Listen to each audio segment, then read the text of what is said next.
Hi, pushback coaches. Welcome. I'm so glad you decided to be a coach for our players this year. It's a great honor, and I think you'll have a great experience. I'm talking to you right now about guarding, guarding, um, guarding for safety and for fall prevention. Probably half of the reason that we need you to be a coach in this class, why people with Parkinson's disease need a coach-like person to help them with exercise, is because they're more susceptible to falls, because their balance, their postural stability can be poor. So a big part of your job when you're with us is to provide guarding. Um, the main ingredient to any good guarding, whether it's here or elsewhere in your life or your career, is your focus and your attention. So a basic element is to have a clear mind when you come to class.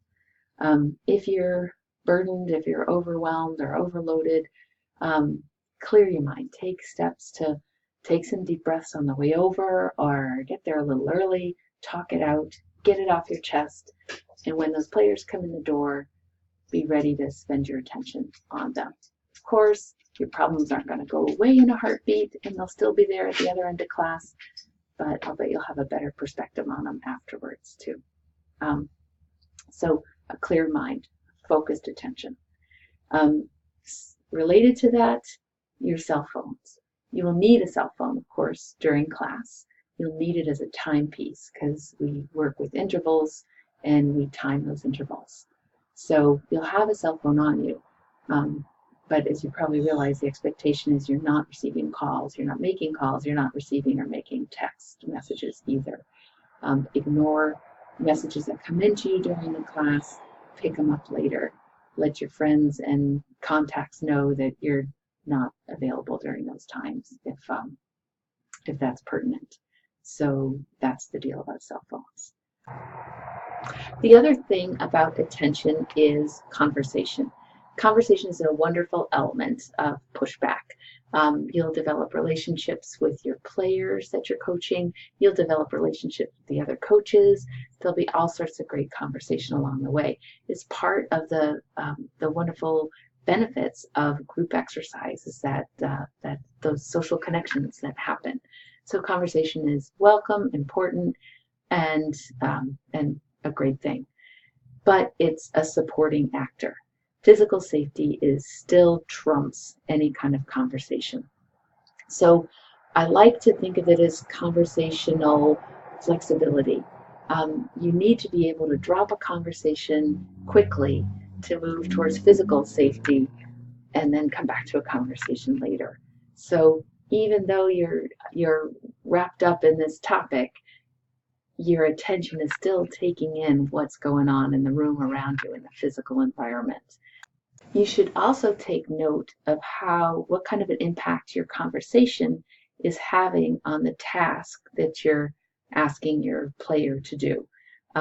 Conversation takes some brain power, and these exercises take brain power.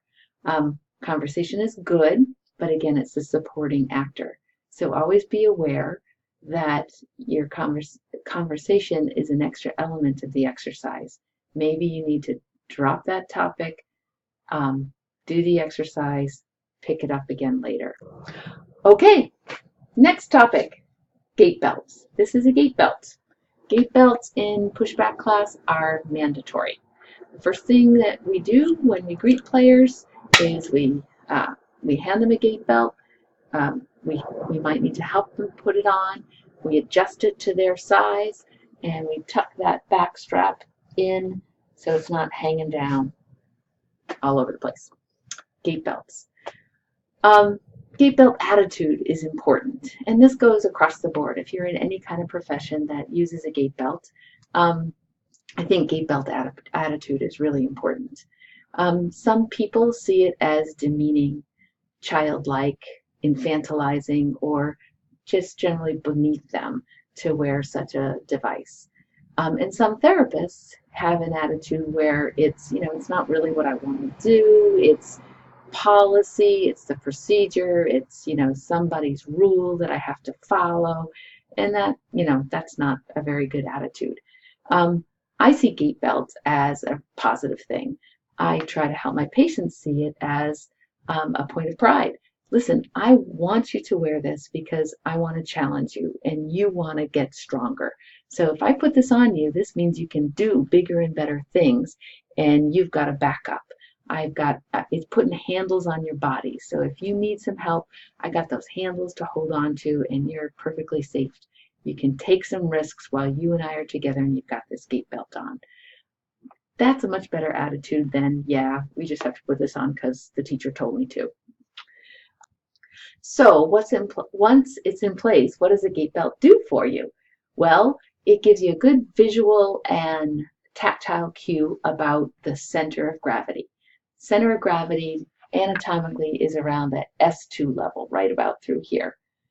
The gait belt lives quite close to that level, so it provides a good visual cue and tactile or feeling cue to help notice what the center of gravity is doing. If your hand is on the gait belt, you can feel postural sway. You can feel how a person is deciding and planning on using their postural control over their base of support.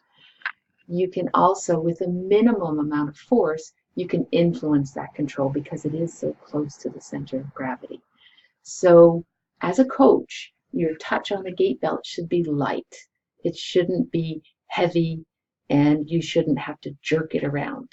Jerking motions can actually increase a problem and cause a disruption in balance as opposed to helping a problem. So a light touch on the gait belt using lateral movements, side to side movements, sometimes anterior posterior movements, forward and backwards. That would look like this, backwards and forwards. But you can use a light amount of force with the gait belt because it's so close to the center of gravity. The last element to guarding is body position. First, the body position of the player relative to the environment. So we have different circuits in pushback. You might have already learned that. Each different circuit has a different environment, so you can use different elements of that to help enhance stability and keep people safe. The wall circuit has the wall, so you're placing a person closer or further away from the wall can help enhance stability. So if somebody has a tendency to fall backwards, you keep them close to the wall, keep the wall close to being behind them, and they are more stable because of that placement. The leg circuit has a low windowsill, and it has chairs, and we can change the position of people relative to the chairs to help with stability there.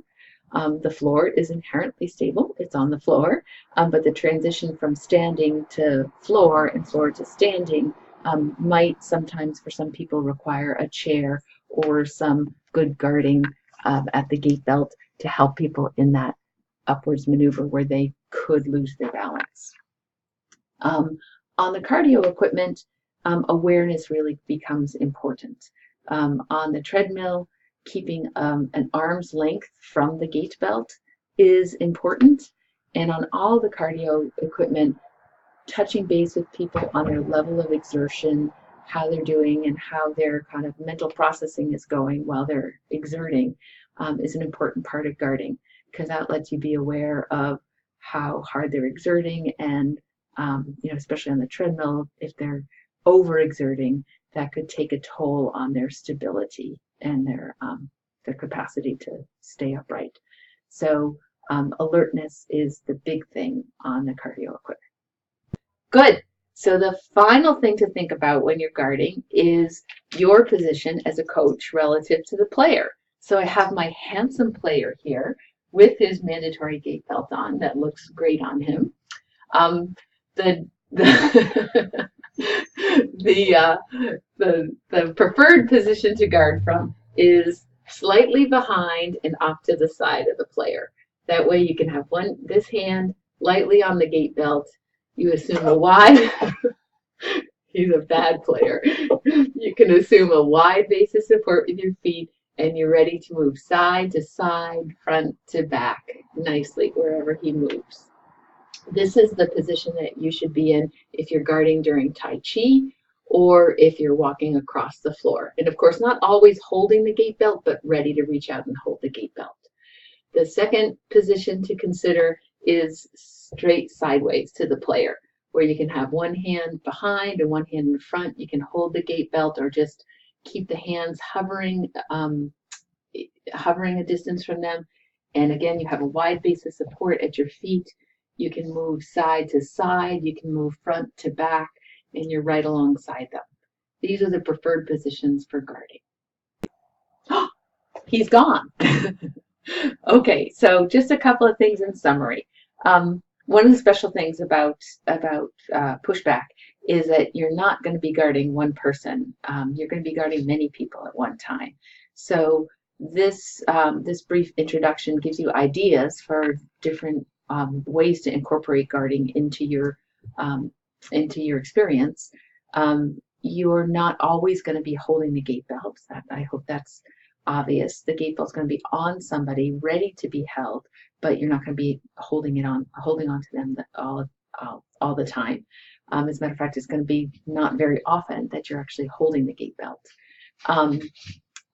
And you're going to use a variety of the resources that I've discussed with you here today, always using your attention, sometimes using the environment, sometimes using your body position to keep your players safe. You're always going to have Parm and I, one of us there, to help you consider the strategies that you're using and coming up with the best bunch of strategies possible. And it's going to be a great experience. You'll come with your full attention, ready to play, ready to coach, and we'll have a great year together. Looking forward to meeting you. Bye.